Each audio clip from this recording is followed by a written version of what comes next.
예, 오늘 하나님의 말씀은 다시 시작할 수 있는 힘, 사랑이라는 제목으로 하나님 말씀을 전하도록 하겠습니다. 이런 이야기가 있다고 합니다. 한번 잘 들어보십시오. 잘생긴 남자와 예쁜 여자가 만나면 이렇게 얘기한다고 합니다. 정말 잘 어울리는 한 쌍이야 라고 이렇게 이야기한다고 합니다. 그런데 잘생긴 남자와 못생긴 여자가 만나면 이렇게 얘기를 한다고 해요. 저 여자 능력 있네 라고 얘기한다고 합니다. 못생긴 남자와 예쁜 여자가 만나면 저 남자 돈 좀 있나 봐 이렇게 얘기한다고 해요. 그런데 못생긴 남자와 못생긴 여자가 만나면 이렇게 얘기한다고 합니다. 저 사람들 정말 사랑하나 봐 이렇게 얘기합니다. 여러분, 이 다른 사람의 평가가 어떤지 간에 당사자들은 사랑하니까 만나는 거죠. 사랑하면 눈에 콩깍지가 쓰인다 그러잖아요. 모든 게 다 좋아 보이고 모든 게 다 사랑스러워 보이고 모든 게 다 좋아 보이는 거죠. 그렇기 때문에 이 사랑하게 되는 것을 여러분 보게 됩니다. 그래서 여러분, 사랑에는 위대한 힘이 있는 것을 여러분 살펴볼 수가 있습니다.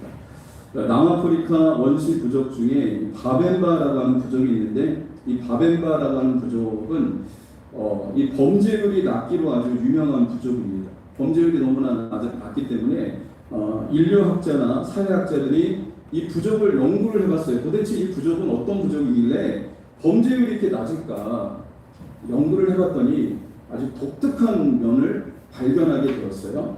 근데 그 점이 무엇이냐면, 부족원 중에 한 사람이 잘못을 저지르면 그 사람을 마을 한복판에 불러다 세웁니다. 마을 한복판에. 그리고 이 마을 주민들 전체가 다 나옵니다. 그래서 이 사람을 뺑 둘러싸요. 어린아이부터 이 노년이기까지 그 한 사람을 가운데 딱 세워놓고 이 모든 사람이 다 이렇게 뺑뺑뺑 둘러서서 한 사람씩 그 사람을 향해서 한마디씩 외치는 겁니다. 한마디씩. 근데 그 외치는 소리가 무엇이냐면 이것을 외친다고 해요. 그 사람이 과거에 했던 좋은 일들, 그리고 그 사람의 장점, 그리고 과거에 선행을 했던 것을 하나씩 칭찬을 한다고 합니다. 예를 들면 이렇게 얘기를 한다고 해요. 이 사람은 지난번에 우리 가족에게 식량을 나눠주었습니다. 이렇게 얘기를 하고요. 또 이 사람은 저번에 실력을 발휘해서 큰 사냥을 성공하는데 이 사람 때문에 성공할 수 있었습니다. 이게 또 칭찬을 하고, 또 이 사람은 지난번 마을에 일손이 필요했을 때 적극적으로 도왔습니다 라고 하면서 그 사람을 칭찬을 하는 겁니다. 근데 어린아이부터 어른까지 이렇게 빠짐없이 이렇게 말을 하는데, 이때 말을 할 때 과장을 하거나 농담은 금지된다고 합니다. 그래서 아주 심각하고 진지하게 사람들이 이렇게 말을 해요. 마치 어떤 광경이냐면 판사도 검사도 없고 변호사만 아주 수백 명이 모여있는 법정과도 같다고 합니다. 여러분, 법정에 검사도 없고 판사도 없어요. 검사는 뭡니까? 죄를 찾아서 죄를 지적하는 사람이 검사죠. 그리고 판사는 그 사람의 죄를 이렇게 다 듣고 형량을 내리는 사람이 판사입니다. 근데 변호사는 어떤 사람입니까? 변호사는 이 사람이 죄를 자꾸 변호해 주는 거예요. 이래서 이런 일이 있었기 때문에 이 사람이 이렇게 할 수밖에 없었습니다 라고 하면서 변호해 주는 사람이 바로 변호사죠. 그런데 여러분, 이 부족에서 이런 특징을 발견했다는 거예요. 이 놀라운 칭찬의 폭격을 받은 이 사람은요, 죄 때문에 위축되었던 마음이 녹아지기 시작을 하고, 그리고 이웃에게 따뜻한 사랑을 느끼게 된다고 합니다. 그러면서 이 사람이 거기서 들으면서 결심을 하는 겁니다. 내가 이제 올바로 살아야 되겠구나. 그리고 이 사람들에 내가 사랑을 받았으니까 정말 똑바로 살아야 되겠구나. 이런 마음을 갖게 된다고 합니다. 그러면서 이 마을 사람들의 사랑에 눈물을 흘린다고 합니다. 여러분, 그래서 이 부족에는 범죄 행위가 거의 일어나지 않는다고 여러분 하고 있습니다. 여러분, 이건 뭘 얘기해주고 있습니까? 사람을 바꾸는 강력한 힘이 무엇이냐? 사랑입니다. 사랑이 그 사람을 바꾸는 것이지 다른 어떤 것이 그 사람을 바꾸지 않는다는 것을 말씀해주고 있습니다. 여러분, 사랑은 절망에 빠진 사람을 일으켜 세웁니다. 사랑은 미래를 잃어버린 사람에게 꿈과 비전도 주는 것이 바로 사랑인 것을 여러분 보게 됩니다. 사랑은 겁쟁이들을 용기를 갖게 하는 사람으로 만들고요. 사랑은 원수조차 친구로 만드는 위대한 힘과 능력이 있다는 것입니다. 세상에 사랑보다 위대한 것은 없다는 것입니다. 여러분, 그래서 예술가들은 사랑을 노래했고 작품마다 사랑을 표현하는 것을 여러분 보게 됩니다. 그래서 여러분, 이 세상의 노래를 보면요, 다 사랑입니다. 사랑. 그리고 영화의 주제도 다 사랑이죠. 그리고 드라마의 주제도 다 사랑이에요. 사랑을 빼놓고는 말할 수가 없는 것을 여러분 보게 됩니다. 그러나 여러분, 참된 사랑은 우리가 어디서 찾아볼 수 있을까요? 하나님의 말씀인 성경에서 우리는 참된 사랑을 찾아볼 수가 있다는 것입니다. 그래서 여러분, 고린도전서 13장을 사랑장이라고 얘기하는데 사도 바울은 사랑을 이렇게 표현했습니다. 그런즉 믿음, 소망, 사랑 이 세 가지는 항상 있을 것인데 그 중에 제일은 사랑이라, 이렇게 얘기했습니다. 이 고린도전서 13절에 얘기하고 있는데요, 사랑이 주인이다라고 사도 바울은 이야기하고 있는 것을 여러분 살펴볼 수가 있습니다. 여러분은 사랑을 무엇이라고 생각하십니까? 오늘 이 본문에서 예수님을 세 번이나 부인한 베드로를 사랑하는 예수님의 모습을 우리는 살펴볼 수가 있습니다. 여러분, 어떻게 자신을 배신한 사람을 사랑할 수 있습니까? 우리는 믿었던 사람이 우리를 배신한다면 그 사람을 어떻게 할까요? 미워하고 증오합니다. 그리고 그것뿐만 아니라 그에게 받은 상처만큼 돌려주기를 원하죠. 그리고 그것뿐만 아니라 더 나아가서 받은 상처만큼 더 갚아주기를 원하는 것이 여러분 인간의 한계점인 것을 여러분 보게 됩니다. 그런데 성경은 진정한 사랑을 어떻게 가르쳐주고 있는지 오늘 말씀을 통해서 우리가 좀 살펴보기 원하는데요. 참 사랑을 하신 예수님께서 베드로를 어떻게 사랑하셨는지를 살펴보고 예수님께서 베드로를 이렇게 사랑하셨듯이 우리도 이렇게 사랑한다는 것을 오늘 본문에서 우리에게 말씀해 주고 있습니다. 그렇다면 예수님은 베드로를 어떻게 사랑하셨을까요? 첫 번째, 예수님의 사랑은 포기하지 않는 사랑입니다. 예수님께서 자신을 세 번이나 부인했던 베드로, 그리고 옛생활로 다시 돌아갔습니다. 베드로는 옛생활로 돌아가버린 그 베드로를 예수님은 끝까지 포기하지 않고 그를 찾아가셨던 것을 여러분 살펴볼 수가 있습니다. 오늘 우리가 읽진 않았지만 요한복음 21장 우리 1절에 보면 이렇게 나옵니다. 그 후에 예수께서 디베랴 호수에서 또 제자들에게 자기를 나타내셨으니 나타내신 일은 이러하니라. 이 그 후라는 것은 무엇이냐? 예수님이 부활하시고 난 다음에 제자들을 예수님께서 찾아가신 거예요. 부활하신 후에 제자들을 찾아갔습니다. 그런데 여러분, 제자들은 누굽니까? 예수님을 다 부인하고 예수님을 떠났던 사람들이 다 제자들이죠. 예수님을 부인한 사람들, 그리고 예수님이 어려움을 당했을 때 그 자리를 떠났던 사람들이 바로 제자들이었던 것을 여러분 보게 돼요. 그런데 예수님은요, 부활 후 배신하고 돌아선 제자들을 다시 찾아가셨다는 겁니다. 이것은 무엇을 얘기해주고 있습니까? 예수님은 제자들을 포기하지 않으셨다는 겁니다. 그들을 끝까지 사랑하신 예수님의 모습을 우리는 살펴볼 수가 있습니다. 예수님은요, 조건 없는 사랑을 하셨고 포기하지 않는 사랑을 하셨습니다. 여러분, 이 사랑이 이해가 되십니까? 베드로는 어떤 사람이에요? 베드로는 배신자입니다. 결국 주님을 부인하지 않겠다고 12 제자 중에 가장 큰 소리 쳤던 사람이 바로 베드로였습니다. 이 사람들 다 주님을 부인해도요, 저는 예수님 부인하지 않습니다. 이렇게 큰 소리 쳤던 사람이 베드로예요. 저를 똑같은 사람으로 취급하지 마십시오. 이 제자들 다 버려도 저는 예수님을 절대로 부인하지 않습니다. 라고 큰 소리 쳤던 사람이 바로 베드로였습니다. 그러나 베드로는 어땠습니까? 예수님이 잡히시던 날 밤에 예수님을 세 번이나 모른다고 부인했습니다. 마지막에는 침까지 뱉으면서 예수님을 저주했던 사람이 바로 베드로였던 것을 여러분 살펴볼 수가 있다는 거죠. 그렇습니다, 여러분. 베드로는 마지막 순간에 예수님께 등을 돌렸던 사람이 바로 베드로였던 것을 여러분 살펴볼 수가 있습니다. 여러분, 한번 우리 인생에서 누군가가 우리를 배반하고 우리를 모욕하고 우리를 정말 못되게 굴었다면 그 사람 만나면 어떻게 할까요? 그 사람 만나면 멱살을 붙잡고 싶겠죠. 그리고 그 사람 만나면 따지고 싶겠죠. 그때 왜 그랬냐? 그때 왜 나한테 왜 이렇게 힘들게 그렇게 했냐? 이렇게 따지는 게 일반화죠. 일반적인 사람은 다 그렇습니다. 보편적으로 다 그렇습니다. 나를 힘들게 하고 나를 어렵게 만든 사람들 만나면 따지고 싶죠. 그런데 예수님은 그렇게 하지 않으셨다는 거예요. 예수님은요, 베드로를 만나서 과거를 묻지 않으셨습니다. 그를 책망도 하지 않으셨습니다. 그리고 원망도 하지 않고 비난도 하지 않으셨던 것을 여러분 보게 돼요. 오히려 베드로와 제자들을 위해서 아침상을 차렸습니다. 아침상을 차렸어요. 아침상을 차려서 그들과 함께 여러분 식사하셨던 것을 여러분 오늘 이 21장에서 말씀해주고 있는 것을 여러분 살펴볼 수가 있습니다. 어떻게 이렇게 할 수 있습니까? 여러분, 우리는 좋아하는 사람하고 밥 먹기 원하지 나를 배신할 사람하고 밥 먹기 원합니까?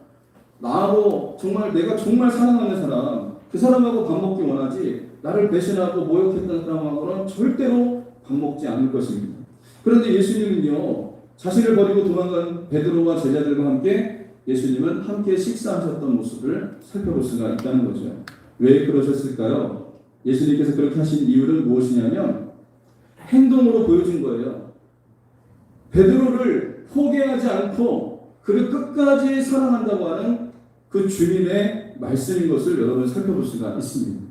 주님이 베드로를 끝까지 포기하지 않고 내가 너를 여전히 사랑한다 라고 하는 그 모습을 예수님께서 행동으로 보여주신 거죠. 말씀은 하시지 않았지만 이와 같지 않을까요? 베드로야, 난 아직도 너를 사랑한다. 내가 나를 부인하고 떠나간 것 때문에 괴로워하고 있겠지만 나는 여전히 너를 사랑한단다. 난 너와 함께하길 원한단다. 나는 너를 절대로 포기할 수 없다. 라고 이렇게 얘기하시지 않으셨을까요? 행동으로 그렇게 보이셨지만 그 속에는 이런 주님의 메시지가 그에게 담겨져 있었던 것을 여러분 살펴볼 수가 있습니다. 이게 바로 주님의 사랑입니다. 상대방이 변하든지 변하지 않든지 여러분 끝까지 사랑하시는 분이 우리 주님의 사랑입니다. 여러분, 주님은 여전히 사랑 같아서 그 자리에 그대로 계신 분이 주님이십니다. 우리가 변하는 거죠. 주님은 변하지 않아요. 근데 우리는 그렇게 말할 때가 있어요. 주님이 나를 안 사랑하시는 것 같아. 예전에는 나를 뜨겁게 사랑했는데 지금은 안 사랑하시는 것 같아. 이렇게 얘기하는데 그게 아니죠. 주님의 사랑은 변함이 없어요. 여전히 우리를 사랑하십니다. 식었다 뜨거웠다 하는 것은 우리가 식었다 뜨거웠다 하는 거예요. 내가 주님을 뜨겁게 사랑했다가 또 주님을 사랑하는 마음이 식어졌다가 내가 주님을 가까이 했다가 주님을 멀리하기도 했다가 그렇게 하는 것이지 주님은 여전히 우리를 사랑하신다는 것을 여러분 잊지 마시기를 주님의 영혼들이 소망합니다. 주님의 사랑은요 변함이 없어요. 여러분 옛날에 여러분 주님 사랑 받으셨습니까? 지금도 주님이 여러분 사랑하세요. 그 사랑이 변하는 것은 우리의 마음이지 주님의 사랑은 여전히 변함없다는 것을 여러분 잊지 마시기를 주님의 이름으로 분들이 소망합니다. 그래서 주님의 사랑은요 영원한 사랑이고 포기하지 않는 사랑이라는 것을 말씀해 주고 있습니다. 돌아가신 고 하영주 목사님이 이런 고백을 했습니다. 감사의 저녁이라는 그런 책에서 이런 고백을 했는데 한번 잘 들어보십시오. 끝까지 사랑하시는 예수님. 예수님은 아무 조건 없이 우리를 사랑하십니다. 예수님의 사랑에는 한계가 없습니다. 무한한 사랑입니다. 왜 못난 우리를 사랑하셨을까요? 그 이유는 아무도 모릅니다. 그분의 선택과 은혜 외에 해답이 없습니다. 그냥 우리는 주님의 사랑을 입은 것입니다. 끝까지 사랑하신다는 말씀은 과거, 현재, 미래에도 변함없이 사랑하신다는 뜻입니다. 또한 하나님의 사랑은 한순간의 뜨거운 열정이 아닙니다. 흔한 사랑을 생각하면 로미오와 줄리엣, 노틀담의 폭죽, 겨울 연가 등 영화나 소설이나 드라마에서 보는 환상적이고 열정적인 사랑을 떠올립니다. 그러나 한순간의 열정은 영원한 사랑이 아닙니다. 세월이 흘러 변하고 맙니다. 사랑은 감정이 전부가 아닙니다. 하나님의 사랑은 의지적인 사랑입니다. 이 사랑은 절대 변하지 않습니다. 세월이 흘러 모든 상황이 변해도 전혀 개의치 않고 사랑하신다는 의지가 담겨 있습니다. 그러므로 우리는 그 사랑 안에서 안전합니다. 내 모습 그대로 받으시는 그 변치 않는 사랑 안에 거하십시오. 이분이 이런 글을 썼습니다. 여러분 그렇습니다. 우리 주님은 우리를 끝까지 사랑하시는 분이세요. 예수님의 사랑에는 한계가 없습니다. 무한한 사랑이라는 것을 여러분 잊지 마시기를 주님의 이름으로 간절히 소망합니다. 오늘 본문에 보면 베드로를 끝까지 사랑하신 주님은 우리도 끝까지 사랑하신다는 거예요. 베드로를 포기하지 않은 그 주님은 우리도 포기하지 않았습니다. 그 주님은 끝까지 사랑하시고 포기하지 않는 그 사랑이라는 것을 여러분 잊지 마시기를 주님의 이름으로 간절히 소원합니다. 우리는 은혜 받았다고도 금방 옛생활로 돌아가죠. 그럼에도 불구하고 우리 주님은 끝까지 우리를 사랑하시고 우리를 포기하지 않는 영원하신 우리 주 하나님이시라는 것을 잊지 마시기를 주님의 이름으로 간절히 소원합니다. 두 번째, 예수님의 사랑은 치유해 주는 사랑입니다. 베드로를 다시 찾아오셔서 예수님께서 식사하시고 난 다음에 예수님은 어떻게 하셨습니까? 섭섭한 감정을 드러낼 수도 있었겠죠. 너 왜 그때 왜 그랬냐?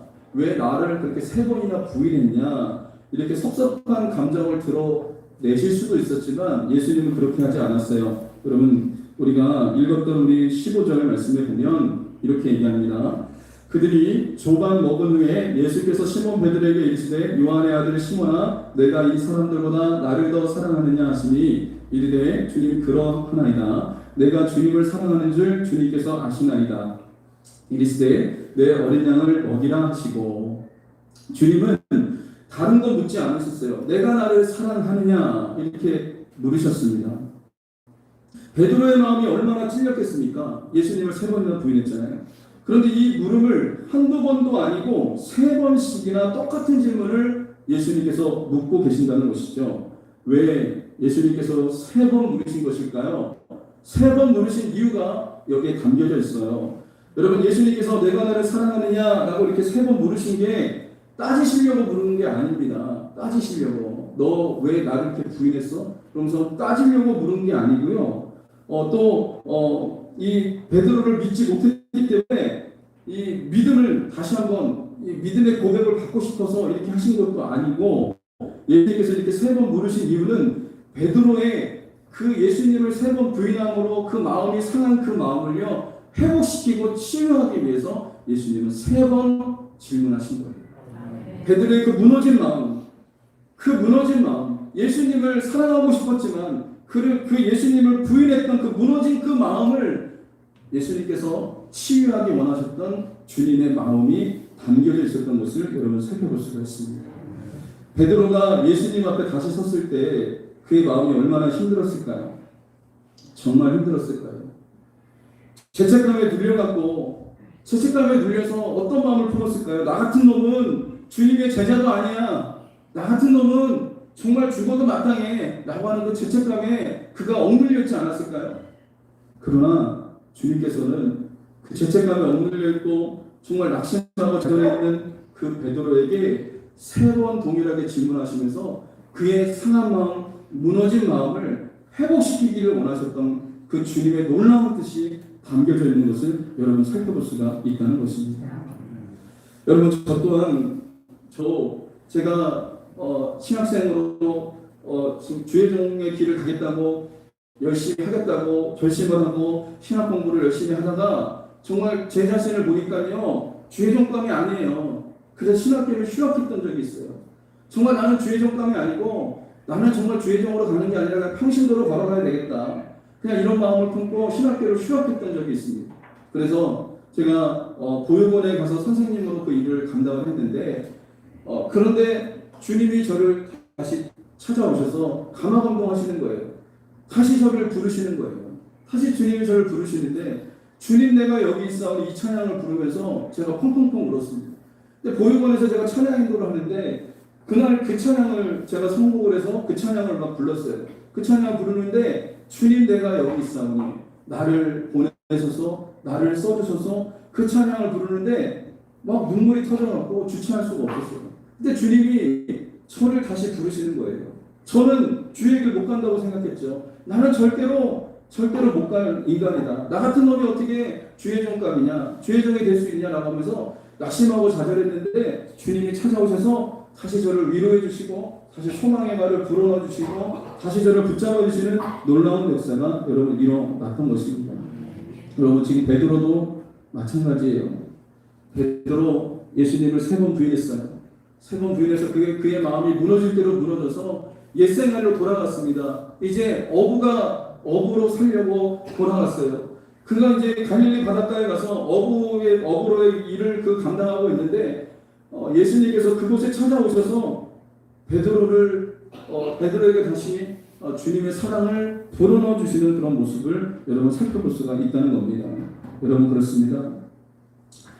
그 베드로의 무너진 마음, 그 상처, 그 마음을 주님께서 회복시켜 주시고 치료해 주시는 놀라운 역사가 일어났던 것을 여러분 살펴볼 수가 있습니다.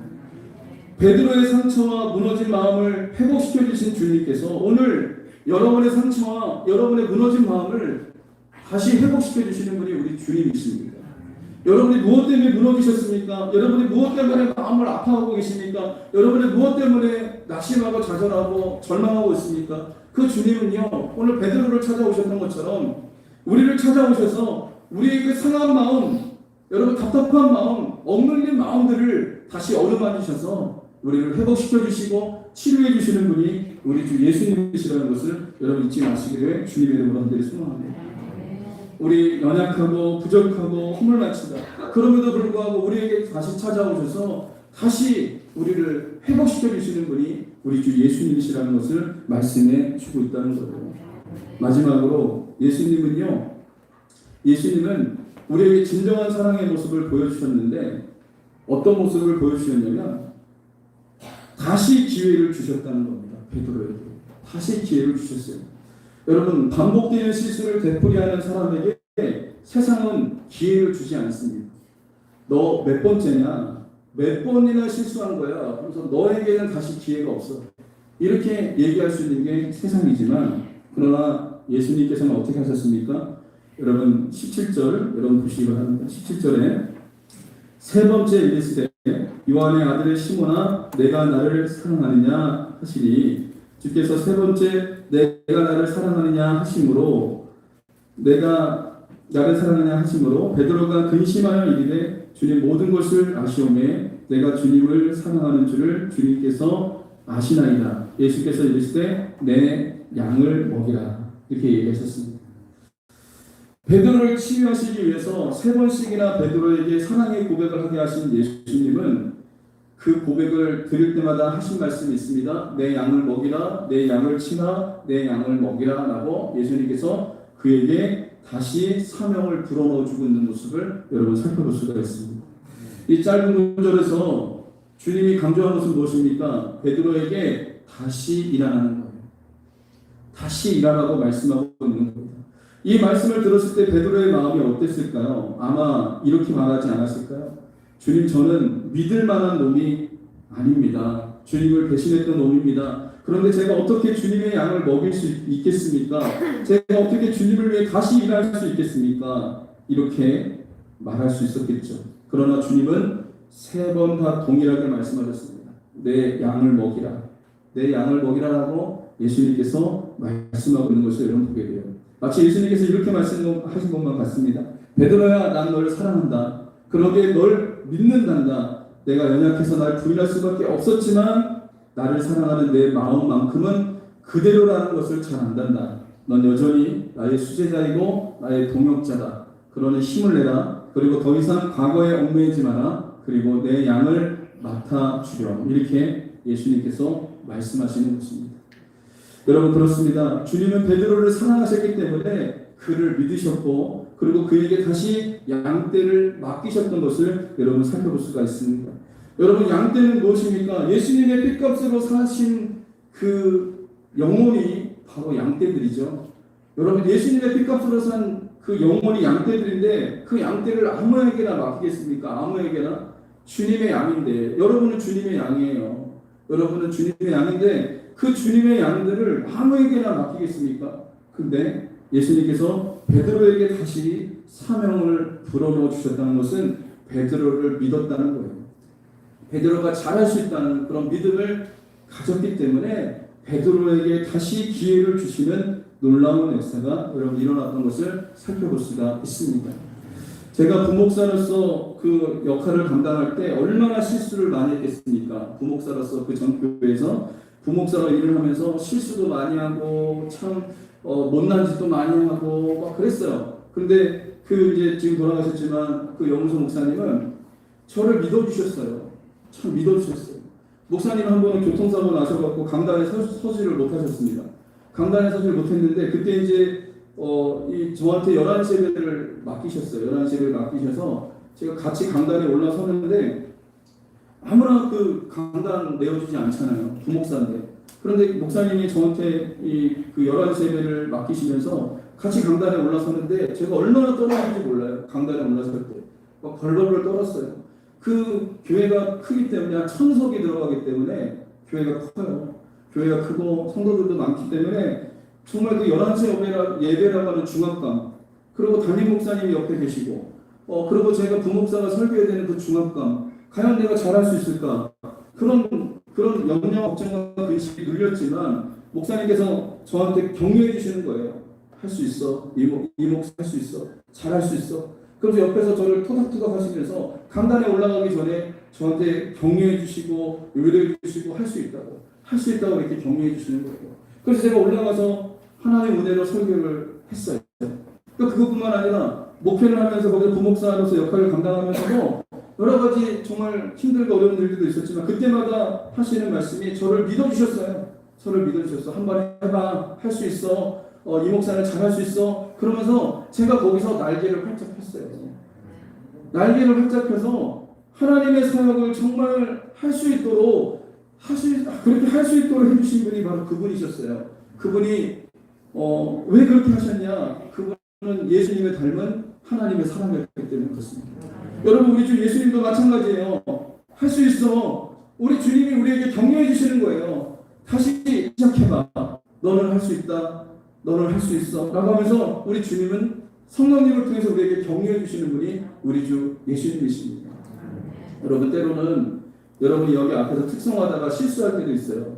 그죠? 실수할 때도 있지만 여러분 용기를 가지세요. 주님이 여러분에게 격려해 주시는 겁니다. 할 수 있다. 주님의 은혜로 할 수 있다. 이렇게 주님이 말씀해 주시는 겁니다. 그러니까 여러분이 주의 일들을 감당하다가 어떤 일을 감당하다가 여러분이 실수할 수도 있어요. 그때마다 주님이 옆에서 격려해 주는 거예요. 할 수 있어. 내가 널 도와줄게. 잘할 수 있어. 라고 격려해 주시는 분이 우리 주 예수님이시라는 것을 여러분 잊지 마시기를 주님의 이름으로 소망합니다. 여러분이 사업하다가도 힘들고 어려울 수도 있어요. 절망적인 문제를 만날 수도 있어요. 그때마다 여러분 마귀는 우리를 정죄하지만 너 같은 놈이 뭘 한다고 하면서 정죄하지만 성령님은 그렇지 않습니다. 할 수 있다. 내가 널 도와줄게. 믿음을 가져라. 라고 격려해 주시는 분이 우리 주님이신 것을 여러분 믿으시기를 주님의 소망합니다.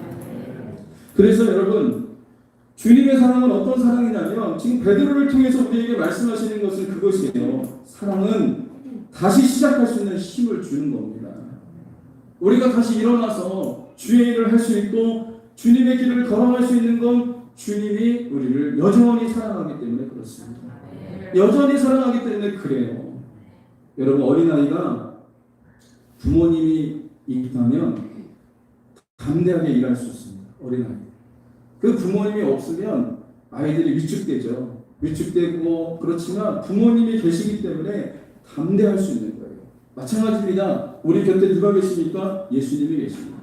우리 주님이 계십니다. 우리를 사랑하시는 분 어떻게 사랑하셨습니까? 십자가에 죽기까지 우리를 사랑하셨잖아요. 십자가에 죽기까지 우리를 사랑하신 분이 우리 주 예수님이시지 않습니까? 그렇기 때문에 오늘 베드로를 통해서 우리에게 하시는 말씀이 그겁니다. 사랑은 다시 시작할 수 있는 힘을 주는 거예요. 다시 시작할 수 있습니다. 여러분 주님의 사랑이 여러분과 함께합니다. 주님의 사랑이 우리와 함께하기 때문에 다시 할 수 있습니다. 다시 시작할 수 있습니다. 여러분 일어나서 다시 시작하시기를 주님의 이름으로 간절히 소망합니다. 여러분 유명한 신학자인 칼 바르트에게 사람들이 물어봤어요. 교수님 성경에 대해서 정말 많은 연구를 해오셨는데 성경의 진리를 한마디로 요약한다면 뭐라고 할 수 있겠습니까? 이렇게 물어봤어요. 그때 칼 바르트가 이렇게 얘기했답니다. 예수 사랑하심이 성경에 쓰였네. 이렇게 고백을 했어요. 근데 이 물어본 사람들이 실망했어요.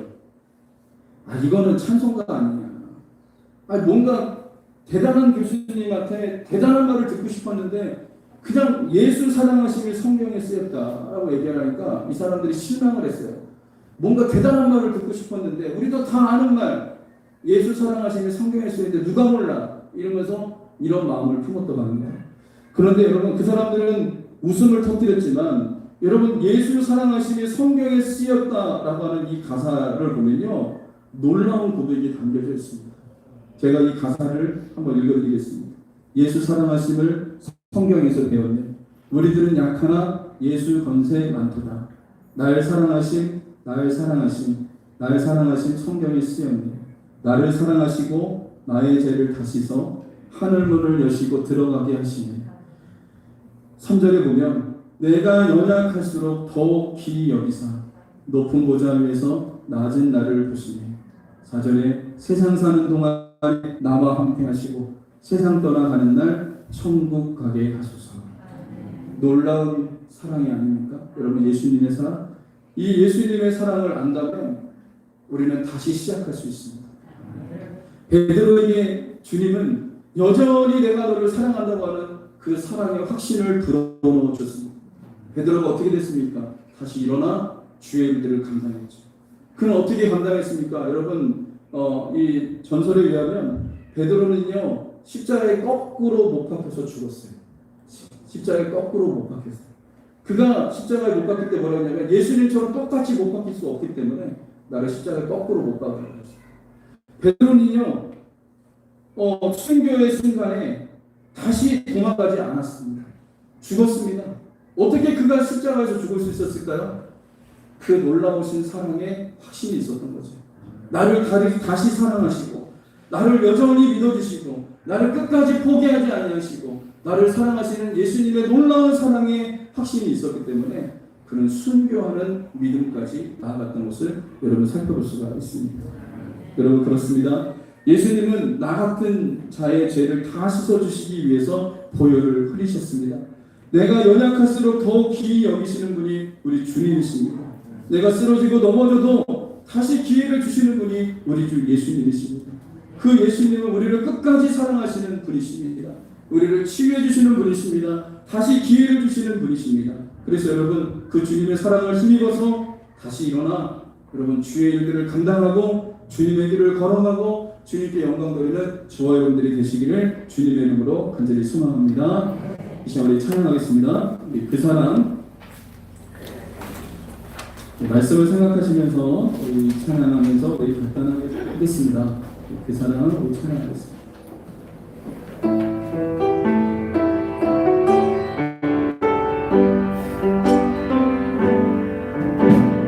아버지 사랑 내가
예수 그리스도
하나님 아버지 감사합니다.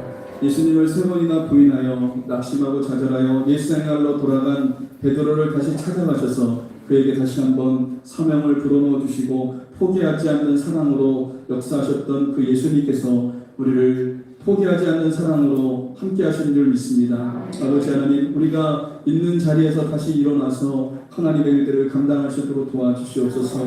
때로는 우리가 못난 짓도 할 때도 있고 때로는 우리가 넘어지고 쓰러져서 죄에 억눌릴 때도 있지만 그러나 주님은 여전히 우리를 사랑하시고 변함없이 사랑하시고 포기하지 않고 사랑하시는 분이 우리 주님이신 줄 믿습니다. 다시 일어나서 우리가 힘을 내어 우리가 하나님의 일들을 감당할 수 있도록 도와주시고 하나님께 영광드리는 하나님의 사람들이 될 수 있도록 주여 축복하여 주옵소서. 감사드리며 거룩하신 예수님의 이름으로 기도합니다. 아멘.